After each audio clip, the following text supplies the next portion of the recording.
Eu quero retomar a nossa conversa com os repórteres agora, porque o presidente Lula quer se reunir com atacadistas e donos de supermercados para discutir a alta dos alimentos. Vamos entender essa história, então, com a Anelli e depois saber a opinião aqui dos nossos amigos? Conta aí, Anelli, qual que é o plano do presidente da República ao debater isso com os donos de atacadistas e supermercados no país?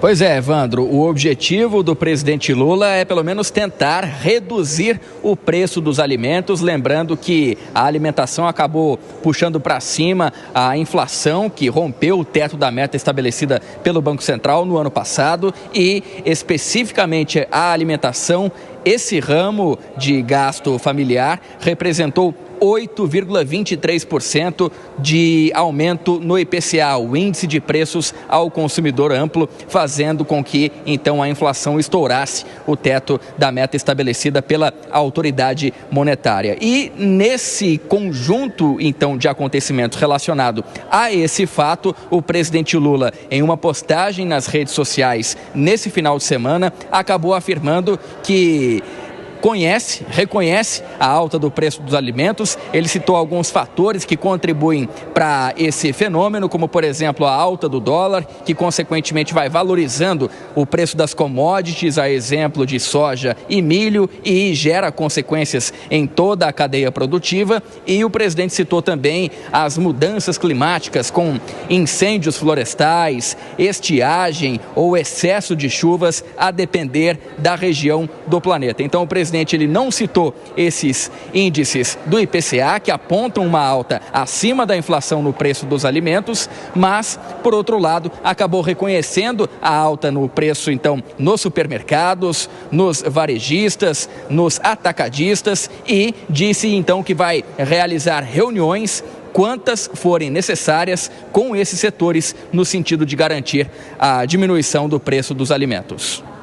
Nós estamos discutindo, vamos fazer muitas reuniões com atacadistas, com donos de supermercado, com produtores, para que a gente encontre uma solução para garantir que a comida chegue mais barata de acordo com o seu poder de compra.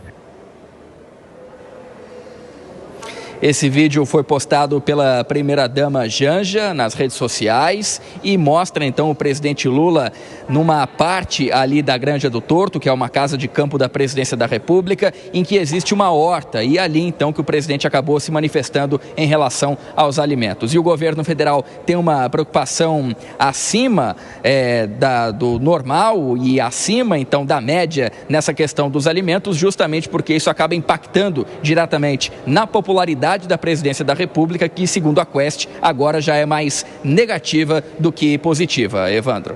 Obrigado pelas informações, viu, André Anelli? Um ótimo trabalho para você.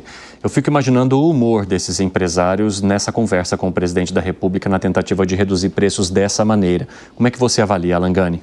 De uma maneira muito negativa. Por quê? Porque remete ao governo Sarney. Isso não funciona. É aquela ideia que os preços estão subindo porque o empresário tem mau coração. Na verdade, os preços estão subindo por conta da lei da oferta e da procura. Ou seja, a demanda está acima de uma oferta que está restrita por várias razões. Houve um encarecimento do processo de produção por conta do dólar, menor oferta, há questões climáticas também, houve desastres, e essa demanda acima da oferta, o preço sobe. Se você não subir o preço, o que vai acontecer, Evandro? A gente vai para a escassez, porque vai ter, né, uma oferta restrita, o preço artificialmente vai estar menor e todo mundo vai consumir. A gente já viu isso acontecer no Brasil. E aí a gente vai para a escassez e em algum momento vai ter que reajustar os preços novamente. O preço regula a escassez. É tão simples quanto isso. Ô, Piperno, você acha que o presidente da República está procurando uma solução muito, digamos assim, artesanal para um problema que é muito maior? Ele enumerou várias das causas que fazem o problema ser bastante complexo. Ele não está se reunindo com esses grupos, com esses empresários, com esses segmentos da economia para negociar algum tipo de interferência no mercado. O presidente deve, sim, também ouvir sugestões. É um pouco diferente Eu entendo o que o Alan disse, mas é bem diferente, por exemplo, do que havia lá no tempo do governo Sarney. Olha, vamos segurar, vamos congelar, como, aliás, a América Latina cansou de fazer, enfim, congelamentos que, via de regra, acabaram tendo, inclusive, um efeito contrário, diverso. Piperno, mas quando o presidente da República grava um vídeo diretamente para a população, dizendo, olha, nós vamos conversar com os atacadistas e donos de supermercado para que o preço chegue de uma maneira mais acessível para você, dentro do seu poder de compra. Não é como se ele estivesse anunciando que já vai fazer e não apenas uma discussão para que ele possa ouvir caminhos, porque se é uma discussão em que você necessita ouvir caminhos, você faz isso nos bastidores. E aí depois, quando você tem uma certeza, é que você conversa com a população. Não me parece um anúncio acelerado demais, uns pés pelas mãos aí metidos pelo presidente? Ele falou também para encontrar soluções. Então, a gente pode discutir se o vídeo foi ou não oportuno. Agora é fundamental ele conversar, sim, com toda a cadeia envolvida. Até porque esses empresários, esses atacadistas, esses supermercadistas, eles podem, inclusive, apontar ao presidente sugestões em relação até mesmo à importação de produtos. Ô Piperno, quando eu falo que remete ao Sarney, é porque tem uma frase que ele diz o seguinte, abre aspas, na primeira oportunidade em que a demanda está acima da oferta, os empresários aumentam o preço. Quer dizer, o diagnóstico está correto, a demanda está acima da oferta, mas fica parecendo que assim, o ajuste de preço é porque o empresário é um ganancioso, só pensa no dele e não por conta de uma lei de mercado. Se o empresário segurar esse aumento de preço, a gente vai para a escassez. Não, Fala, Piper. Só uma coisa, o empresário algum vai segurar o aumento de preço. Agora, ele pode apontar, e como ele é um intermediário nessa cadeia, ele pode, inclusive, apontar ao presidente caminhos que talvez atenuassem esse efeito. Como é que você analisa, Zé? Pois é muito complexo tentar interferir no mercado. Eu conto uma história de sempre aqui de que existem algumas leis da natureza, como, por exemplo, a lei da gravidade e outras leis que um decreto ou uma decisão governamental não muda. Na economia, a mesma coisa. Existem leis econômicas, né, que não podem ser mudadas através de uma canetada. Por exemplo, a lei da oferta e da procura, né, isso aí independe do governo. Ele pode, num certo momento, artificializar, como foi o plano Sarney, que foi aplaudido, a popularidade dele foi 82%, mas depois todos viram que houve desabastecimento e tal. Olha, eu vou ler aqui um pedaço aqui de um comunicado que me mandou o Pedro Lupion, que é o presidente da FPA, a Frente Parlamentar da Agricultura. A ideia de diminuir tarifas de importação e gêneros alimentícios é mais uma medida de desespero e mal pensada do governo que insiste em ignorar o problema.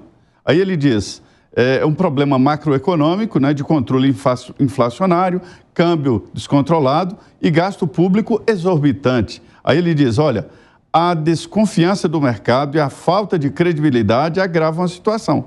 Não existe desabastecimento, não há problema de safra, não há sobrepreço. Ou seja, ele dizendo aqui, a mensagem que ele me mandou é longa, mas ele dizendo o seguinte, que o setor agropecuário está produzindo, está colocando no mercado, não há desabastecimento, é a realidade, você vai no mercado, tem tudo, só o preço que está em alta. Isso em decorrência de várias, vamos dizer, situações macroeconômicas. Então, não é uma situação simples. E, na minha experiência, eu posso dizer com toda a segurança, cobri vários planos econômicos, né, do lançamento ao acompanhamento ali e tal, e todos, eu sei quando faz água, é quando precisa pedir favor a um setor da linha branca, um setor de não sei o quê, pedir favor e fazer um apelo para reduzir o preço. É quando a situação está descambando. Então, não tem como pedir dono de supermercado para comprar um produto mais caro e vender mais barato. Isso não existe. Fala, Segredo. Até porque quando um supermercado consegue vender mais barato determinado produto que outro supermercado, aumenta a quantidade de vendas. Então, por que ele venderia mais caro, correndo o risco de não poder vender? Evandro, a inflação não é a causa, é o efeito. A questão da inflação, quando a gente fala, não, tem aumento constante e generalizado de preços, a definição de inflação, a culpa parece ser do empresário. Isso foi uma fala de Roberto Campos. E ele mencionava com muita clareza, a inflação é a consequência. Qual é o motivo, a causa? Expansão da base monetária. Quando você solta um plano graninha para dar dinheiro para a base do consumo, você coloca esse risco em prática, o risco de aumentar a demanda sem apoio da oferta. Agora, nessa reunião provavelmente vai tentar ser resolvido com a sigla PPEP, por pura e espontânea pressão. Não tem um motivo em que o supermercadista, o atacadista, o produtor possam dizer: não, fica tranquilo, eu estava ganhando uma paulada de dinheiro, então agora vou ganhar menos. Muito provavelmente nessa reunião, se eu fosse um participante de algum desses segmentos, eu plantearia para o governo dizendo: tá, eu vou diminuir a minha margem de lucro, você vai diminuir a pressão tributária sobre esses produtos? Porque se você quiser que eu faça um esforço, eu gostaria que você fizesse um esforço também. Vamos os dois a colocar esse esforço em prática para que chegue mais barato. Mas aí você tem o ministro Ruiz Costa falando de uma questão que não entende absolutamente nada, ficou muito claro sobre a diminuição de impostos. Não precisa diminuir imposto de importação, basta diminuir impostos locais. Tem um monte de coisas, mas o governo não quer isso. O governo que quer é que o outro se coloque nessa situação e o governo dizer: ah, tá vendo? Eu consegui diminuir o preço. Não vai conseguir diminuir o preço. É só diminuir o gasto público. Aí tudo melhora. Que foi, Piper? Não, Segredo. Então você vai na contramão do que disse o Lupion, né? Porque o Lupion diz que não há desabastecimentos, que não há choque de oferta. Não necessita ter desabastecimento. Ah, tá. Mas, enfim, você Por que deveria? Não, porque você eu não falei nada. Porque você deu a entender que, pelo fato da população está com muito dinheiro na base e tal, né? O consumo está muito grande e aí, então, isso teria elevado os preços. Mas desabastecimento não é falta de oferta. Desabastecimento não tem Sim. Aí é desabastecimento. Quando a quantidade de oferta não alcança a demanda, não configura desabastecimento. Agora, configura apenas uma diminuição da oferta respeito da demanda, ou um aumento da demanda respeito da oferta. E tem uma coisa, né? O que está jogando a inflação para cima são exatamente os gêneros alimentícios. Não são, por exemplo, outros serviços, outros produtos. Serviço também.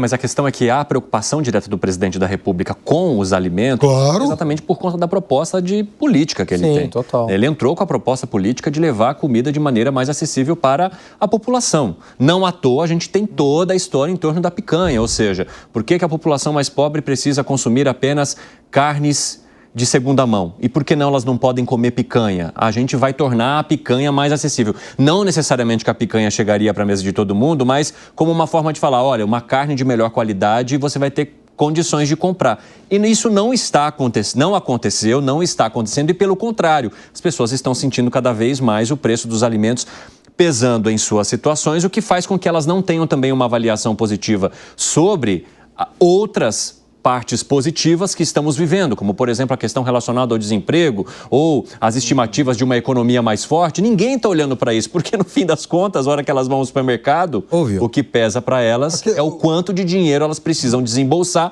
para comprar uma sacolinha. O Estado de São Paulo fez ontem uma ampla reportagem sobre isso. 3 páginas. Mostra, por exemplo, pegando um exemplo, o café. Então, o preço do café, que teve uma alta brutal, subiu mais ou menos 50% do mercado internacional. Isso tem a ver com oferta e demanda. Isso, lá fora. Aumenta lá fora. Até porque o Brasil não faz preço internacional de nada. O Brasil segue, né? Os produtores brasileiros. Commodities. Exatamente, uma commodity. Então, ele usufrui ou é penalizado pelo que E eles conseguiram ótimos números na exportação de café aqui no Brasil neste ano de 2024. Porém, a oferta interna, ela acabou ficando menor diante de uma crise climática que provocou também uma produção menor e do aumento das exportações. Aumenta as exportações, está dando $1 bilhão por mês, então também para eles é mais vantajoso procurar o mercado externo do que vender aqui.